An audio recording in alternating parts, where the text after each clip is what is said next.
The Equitable Life Assurance Society presents This Is Your FBI.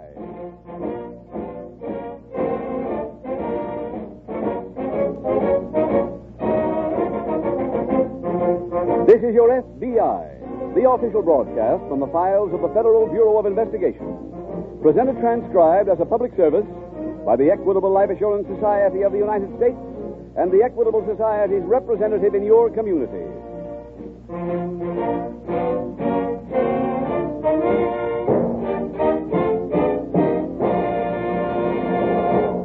You go to your doctor when you want advice about your health.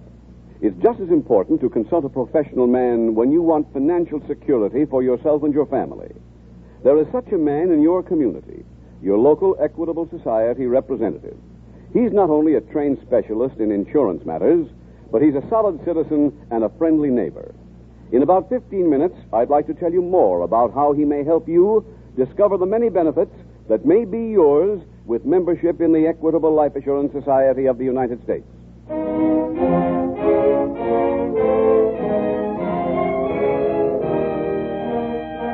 Tonight, the subject of our FBI file, Impersonation. It's titled, The Baby Peddlers.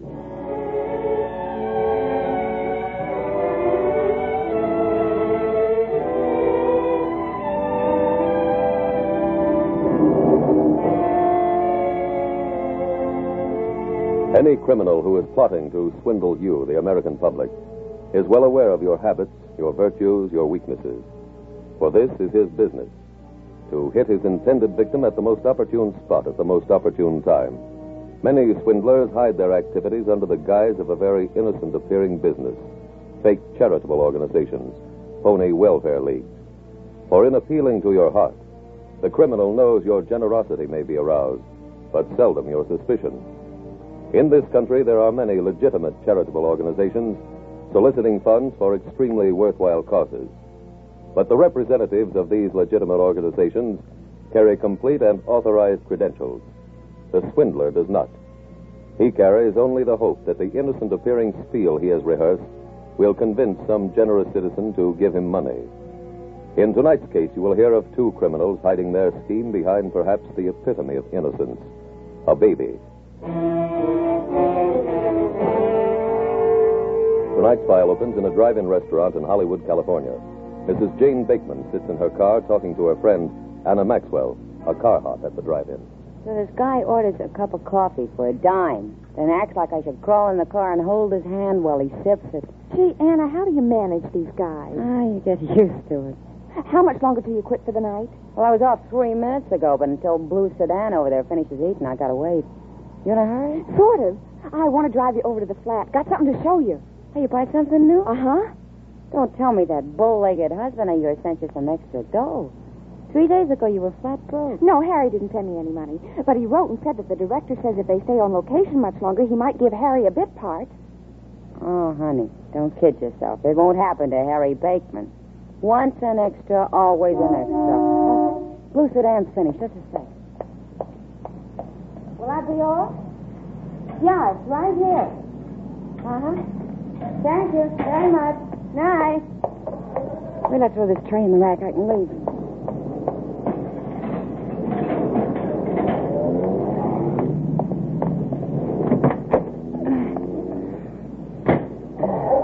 Phew. Well, I'd be glad to get home and out of this Bo-Peep custom. You'll stop by the place first and see what I bought, won't you? Oh, sure. Only I don't see what all the mystery's about. And where did you get the dough to buy something new? I got some money. And you say Harry didn't send it? No. Okay, keep me in the dark. Now, Anna, it's a surprise. I'll tell you where I got the money, but you'll have to wait and see what I bought. Fair enough. I sold Sonny. Come again? Sonny, I sold him. The baby? Yeah. A week ago, I met a woman in the park, and she thought Sonny looked so cute in his carriage. She said she couldn't have any children of her own, and she was trying to adopt one. Well, sure. A lot of rich people do that. Oh, she's rich, all right. Martin Casey's wife. The Martin Casey? Uh-huh. But just because he's a big shot, they don't hurry adoptions up. They told Mrs. Casey she'd have to wait a whole year. Now, wait a minute. I'm all mixed up. You said you sold Sonny. That's right. To Mrs. Casey. I met her in the park again today, and I sold Sonny for $1,000. Oh, but Anna, just wait till you see what I bought.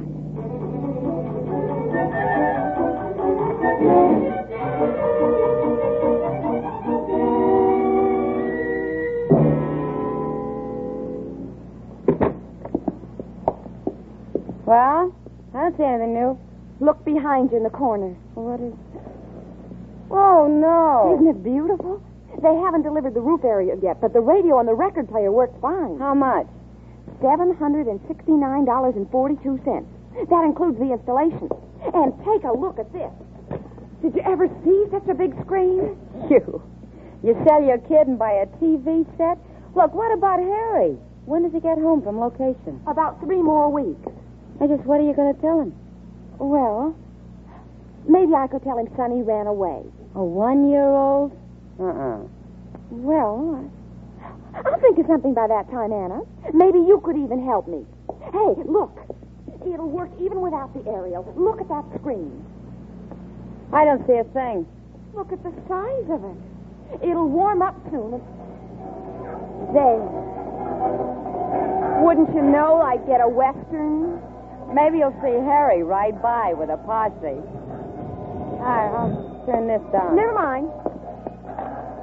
Hello? Oh, yes, read it, please. Oh? No, never mind sending it over. Thank you.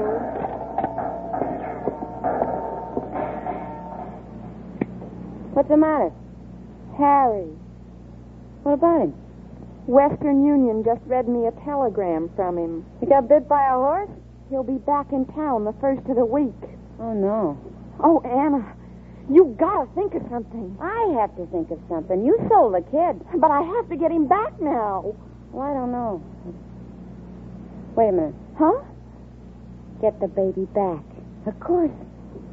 Honey, that's quite an idea.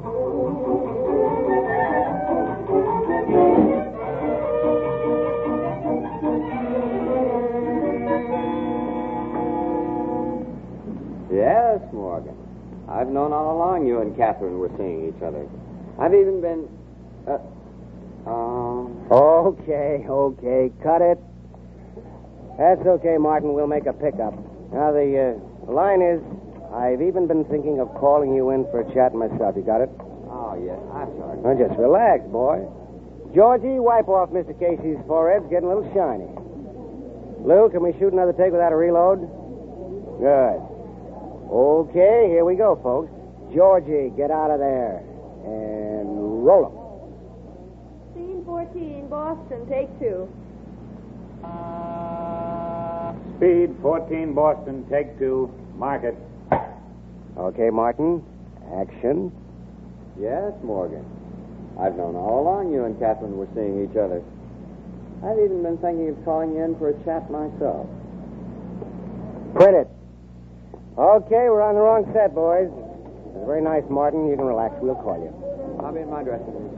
Okay, Brucey, new setup. Let's get the reverse in that doorway next. Go ahead and reload, Mr. boy. Casey, Yes? I must speak to you right away.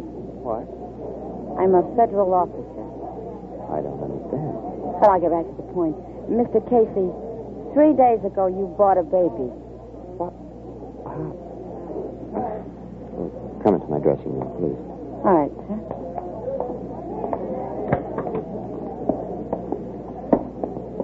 Now then, Miss... Johnson. Yes. How did you know about the baby? Oh, we know all about it, Mr. Casey. And it concerns us very greatly. You see, that baby was kidnapped. Kidnapped? But my wife got it from the mother. No, your wife bought it from the baby's nurse, posing as her mother. She's confessed everything. That's how we found out you had the child. I don't know what to say. Oh, Mr. Casey, I do sympathize with you, but steps must be taken. Go on, please. The FBI is cooperating with us on this. You can arrange for me to take the child, and I'll return it to the real parents. That way no one will need to know about it, and we'll save you all that embarrassing publicity. Oh, yes. The publicity. That could be quite a... Yeah, yes, sir. Well, I could call Frances, my wife, and arrange for you to pick up the baby, but... Yes, sir? Well, just one thing. My wife paid that woman $1,000 for the baby. I'm afraid there's no way of recovering that, Mr. Casey. The nurse spent all the money before the FBI arrested her. Oh. And, now, if you please call your wife, I am in a hurry. I promised the real mother her baby would sleep in its own bed tonight.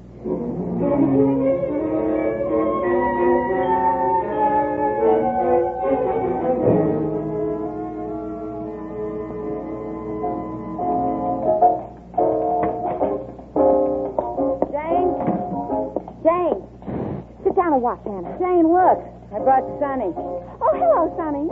Anna, watch this man dance. He's just wonderful. Now, look. You take this kid. Here. Oh, I wanted to watch. Here. Oh, all right. Oh, now, Sonny, don't cry. Bouncy baby. That's a boy. Jane. Yes. Jane, wait to hear what happened. You got in the studio to see Martin Casey. Oh, of course. But it all went so smooth. That's the good part. This picture's worth money in the bank. I don't follow you. You will. Look, you get dressed and go out again and sell Sonny. What? I just got him back. Will you listen to me? You get the dough for him, then I'll go to whoever you sell him to and get him back again. Oh. It's foolproof. You can get more than that TV set, and I can quit at the drive-in. Oh, gee, I don't know about this, Anna. Harry's coming home. When? The 1st of next week. That gives us 5 days. We should be able to sell Sonny twice by then. You really think so? Oh, of course. Now, look. You know that orphan home over by La Brea? Yeah. Well, the first thing in the morning, you take Sonny in his little cart and walk near that main building. When you see anyone coming out, pass him and let him see Sonny. You know what to do from there. Sure. You really think it'll work, huh? Well, if it'll work once, it'll work again.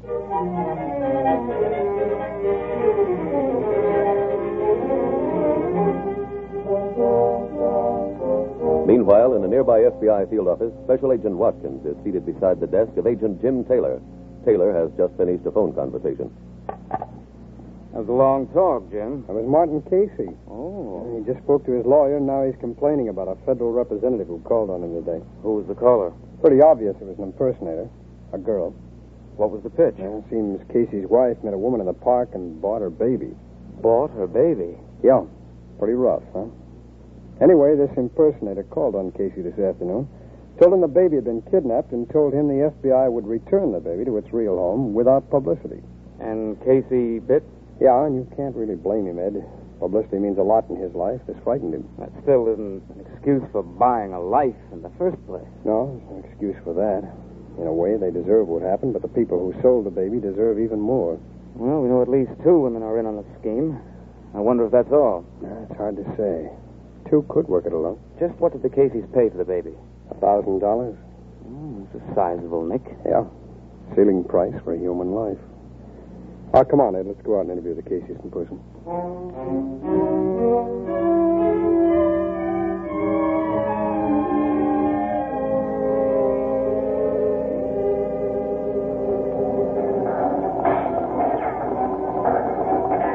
Jane, for Pete's sake. Huh? What, Anna? I'm trying to work out my routine. Now, what was the name of the people who bought Sonny? I told you. Mr. and Mrs. Dennis McGough. Oh, yeah. McGough. He said he was a set designer with the Majors, and she didn't bat an eye when I asked for $1,000. She's nice. She's even going to keep calling the baby Sonny. That's real sweet. She asked me what to call him, so I told her even though his real name was Harry Bakeman Jr., we thought Sonny was cuter. Jane. She did, too. Jane. Huh? You told her the kid's real name? I just told you I did. Honey, let me break it to you easy. The police frown on what we're doing. So what? So you gotta be more careful. Oh, don't be silly. The last woman didn't check, neither will this one. Well, just watch us from now on, huh? I better get going and pick up our meal ticket. Oh, yeah, and if he cries, just... Oh, I'll get it. If it's a drive-in, tell him to get a new Bo Peep. Hello? Hello, honey. Guess who? Oh, no. Decided to fly back. Nothing but the best. Harry, where are you? I'm at the airport. Kiss Sonny for me, and I'll be home in half an hour. Bye. Bye, Harry. Anna. I'm thinking. He'll be home in half an hour. Jane, how much of this junk in this flat do you want to keep? Well, Just some clothes and the TV set. Oh, forget the set. Pack your clothes. Quick. Anna, I can't leave the set. It costs so much. Okay. We'll have the cab driver loaded up, only we've got to hurry. Come on, I'll help you pack.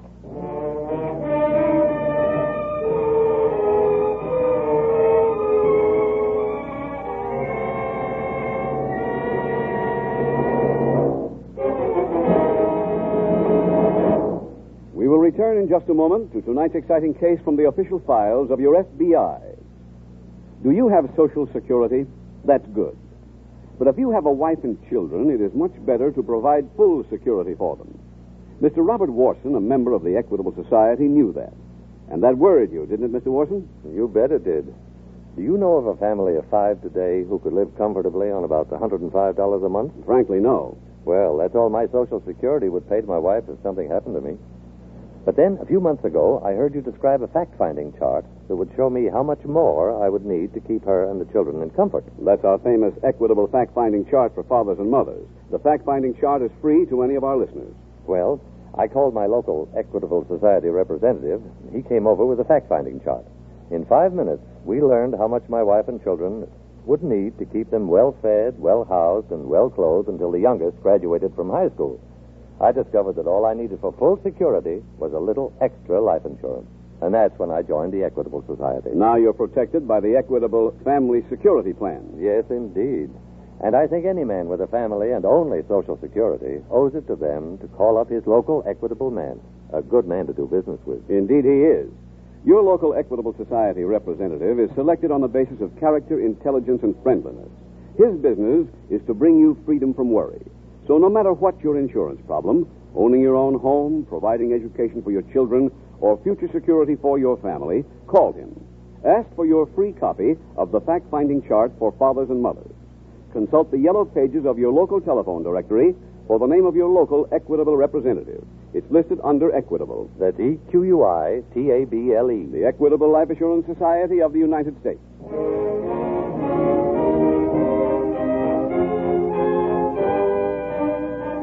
And now back to tonight's FBI file, The Baby Peddlers.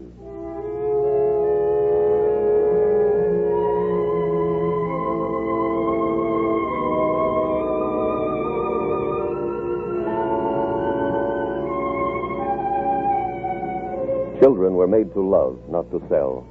A child brings into a home a foundation, the foundation of a generation to come. There are many kind, generous persons who wish a child in their home. These people wish to spread their security to an insecure little human being. However, because there are so many families who seek a baby, the process of adoption often takes more than a year. If you are one of the persons on the long waiting lists of the adoption agencies, we ask you to remain patient. Do not seek a black market baby. Do not leave yourself open to the cunning, depraved mind of the criminal and his scheme to hurt you through the happiness you seek. Remember, it is not legal to buy a human being. There are many written laws against it. There are even greater unwritten laws against it. Tonight's file continues in the FBI field office. Special Agent Taylor has just returned from investigating another complaint. He finds Agent Watkins waiting for him. Anyone call while I was out, Ed? No calls, Jim. You get the whole story from Mr. and Mrs. McGough? Yeah, practically the same as it was with the Caseys. Description fits the girl as being the same, and she again posed as a federal officer. They take the McGows for $1,000, too? With no trouble at all. Mrs. McGough was a little smarter, though, when it came to giving up the baby. Well, what happened? Well, when she was told the baby had to be returned, Mrs. McGough didn't believe the impersonator. Said she wanted to call this office and check. Good for her. Impersonator said that would be all right with her, and when Mrs. McGough turned for the phone, she was slugged from behind. Then our gal grabbed the baby and ran, huh? Yeah, that's it. But we have more to work on this time. How's that? Well, when the McGoghs bought the child, the mother or nurse, or whoever she really is, told her the child's name was Harry Bakeman Jr., and that's not all. Go on. She also said the child didn't have anyone to play with, and that's why she was selling him. Said his daddy worked in pictures, was gone a lot, and she had to work. Jim, you know that could have easily been a story. I don't think it was, Ed. Why? I checked with Central Casting. They have a cowboy extra registered with them. His name is Harry Bakeman.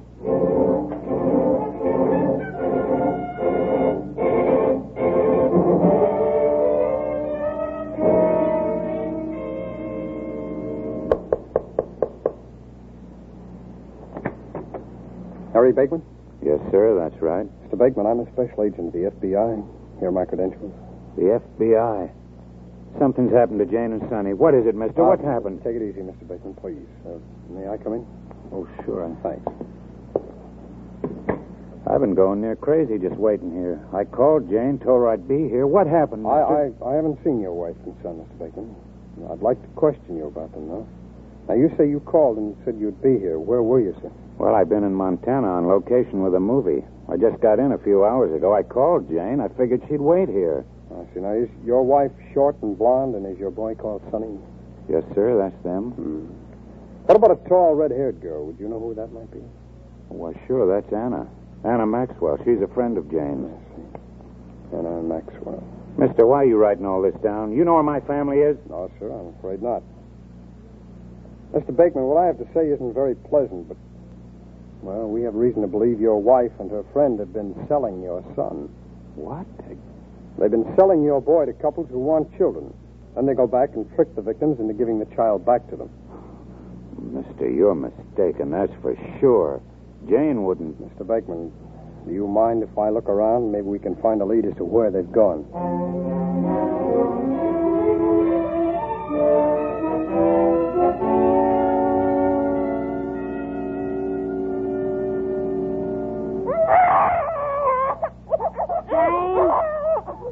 Jane, hurry up with that bottle. Jane. Sonny, here's the bottle. Don't you cry. Oh, gee, I hope it's warm enough. He won't go to sleep unless it's warm enough. Getting spoiled in those rich homes, huh? Oh, we're not doing so bad ourselves. I don't know. This apartment is so fancy. How long can we afford it? Listen, honey, with an address like this and clothes like I bought today, little Anna's going to land herself a rich husband in no time. Then we won't have to sell Sonny anymore. We can give him to someone for keeps. Yeah, or maybe even send him back to Harry. Stop thinking about Harry. Sit down. Relax. As soon as I take this dress off, I don't want to wrinkle it. I'm wearing it when I take Sonny out tomorrow. That's what you think. Why not? It's the prettiest dress I ever owned. Yeah, that's the trouble. Honey, you're selling this baby because you have to. Remember?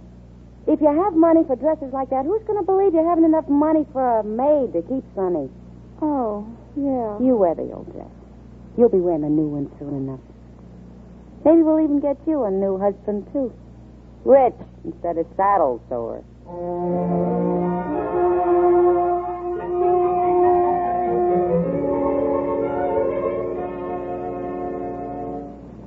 What'd you uncover, Ed? Well, I checked the milk company that used to deliver milk to the Bakeman. Yeah? She didn't order it delivered anywhere else. Well, that figures. You can pick milk up anywhere. You think they're still in Hollywood, Jim? Yeah, here at least in L.A.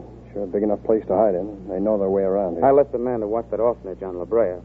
Chances are they'll try another spot, though. Yeah, I thought of that. Well, we'll have a man cover each one, but they might just contact people on the street or park or anywhere. We can't cover this whole city. No. Hey, what about those pills we found in the flat? Oh, I checked the drugstore where Mrs. Bakeman bought them. They were for headache. If she wants any more, she can pick them up at any drugstore. No reason for her to come to this particular one. Well, we may have something here. Oh, what's that? It's a list of everything we found in the Bakeman flat. On this list is a bill of sale from the Jenkins radio store for an expensive television set. So? So included in the bill of sale is an order for the dealer to install a roof aerial within a week. There was no roof aerial on the Bakeman flat.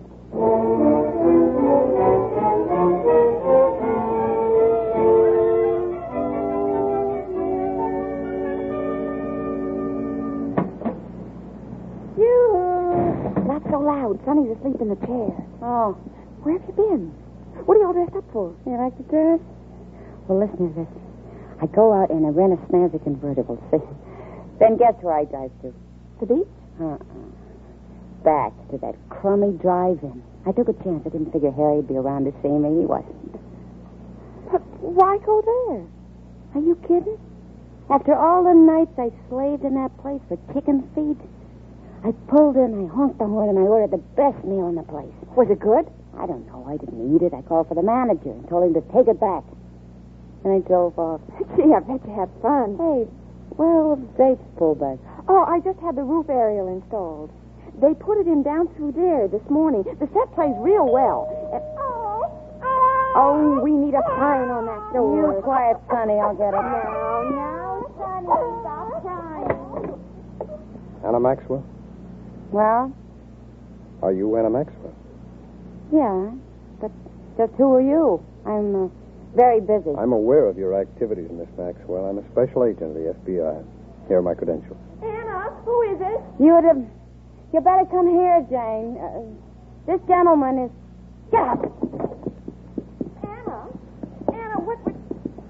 Oh, Mr. Witchy-Go. Running downstairs where a friend of mine will help her into a car. Shall we join them, Mrs. Bateman?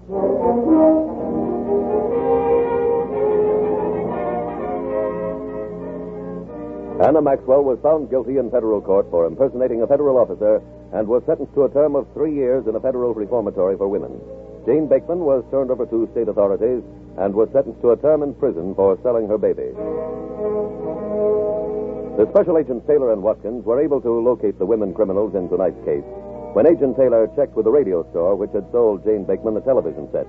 They reported to Taylor that Mrs. Bateman had called them from her new address and had given instructions for them to come and install the roof aerial which she had coming with the television set.